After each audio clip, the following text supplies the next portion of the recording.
Welcome to this tutorial on understanding credit and debit, a comprehensive guide.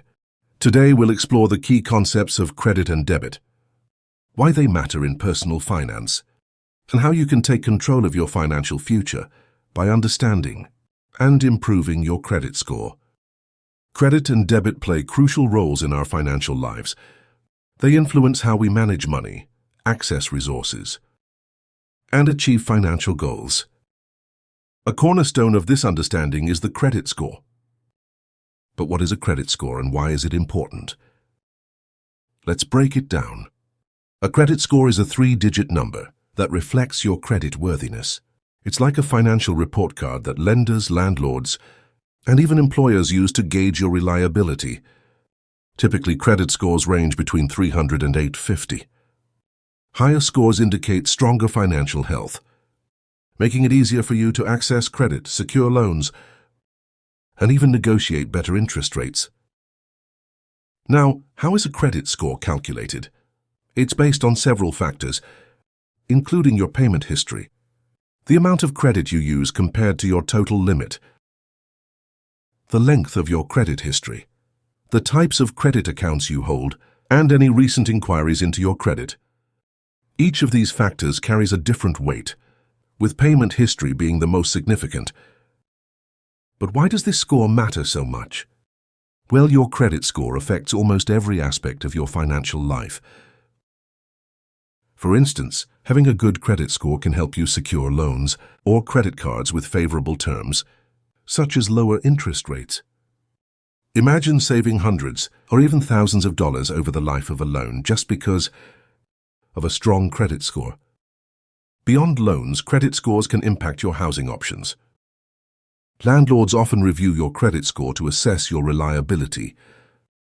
As a tenant, a higher score could make the difference between securing your dream apartment or being passed over for another applicant. Credit scores can also influence your career. Certain employers, particularly those hiring for positions involving financial responsibility, may review credit reports as part of the hiring process. A healthy credit score demonstrates that you're trustworthy and responsible. Even your insurance premiums can be affected. Insurers sometimes use credit scores to determine your rates, as they believe higher scores are associated with lower risk. Clearly, a good credit score opens up a world of financial opportunities, while a poor score can be a significant barrier.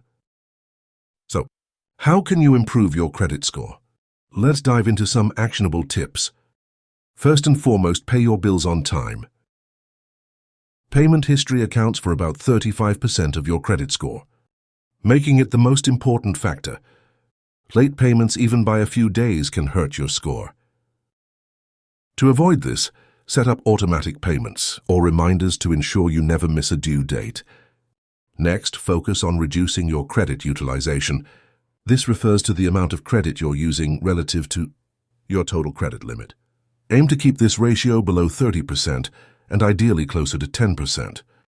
For example, if your credit limit is $10,000, try to maintain a balance of $3,000 or less. Lower utilization rates show lenders that you're managing your credit responsibly. Another tip: avoid opening too many new accounts in a short period. While it might be tempting to take advantage of credit card offers, each application triggers a hard inquiry, which can temporarily lower your score. Instead, space out your applications and focus on maintaining a stable credit profile. It's also important to build a long credit history. The length of your credit history contributes to about 15% of your score. Keeping older accounts open, even if you don't use them frequently, can positively impact this factor. On the other hand, closing long-standing accounts can shorten your credit history and potentially harm your score.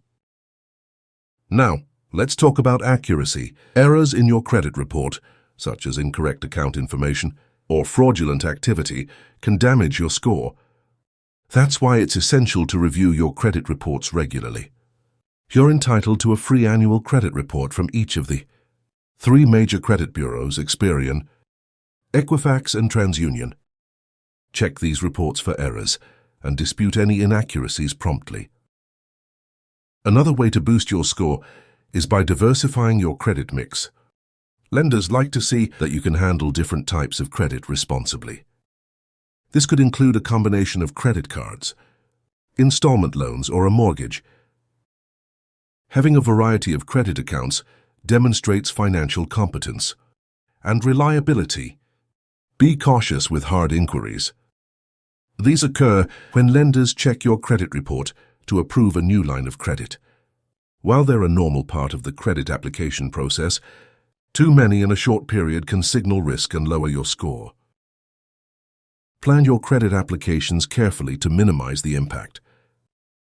For those just starting out or looking to rebuild their credit, secured credit cards and credit builder loans are excellent options. These tools allow you to demonstrate responsible financial behavior without taking on significant risk. For instance, a secured credit card requires a deposit, which acts as your credit limit. As you use the card responsibly, your activity is reported to credit bureaus, helping you establish or rebuild credit. Another critical tip: avoid closing credit accounts unnecessarily. Closing accounts reduces your available credit, which can increase your utilization ratio and potentially lower your score. Unless there's a compelling reason, keep your accounts open, especially those with a long history or high credit limits. Finally, remember that improving your credit score takes time and patience. It's not an overnight process. Consistent positive financial habits, like paying bills on time and keeping balances low, will gradually improve your score over months and years. As we wrap up, let's consider the bigger picture. Understanding credit and debit is part of broader financial literacy. It equips you with the knowledge and skills to make informed financial decisions. Beyond your credit score, managing debt responsibly, setting realistic budgets, and cultivating saving habits are essential for a healthy financial life. Financial literacy isn't just about solving immediate problems. It's about building a strong foundation for the future. By prioritizing education on financial topics and adopting best practices, you can navigate the complexities of credit and debit with confidence, whether you're planning to buy a home, start a business, or simply secure a better financial future. Understanding these principles is key. Thank you for watching this tutorial on understanding credit and debit. Remember, improving your financial health is a journey. Start today with small, deliberate steps, and over time, you'll see the rewards. Don't forget to like, subscribe, and share this video with others who could benefit from these tips. See you next time.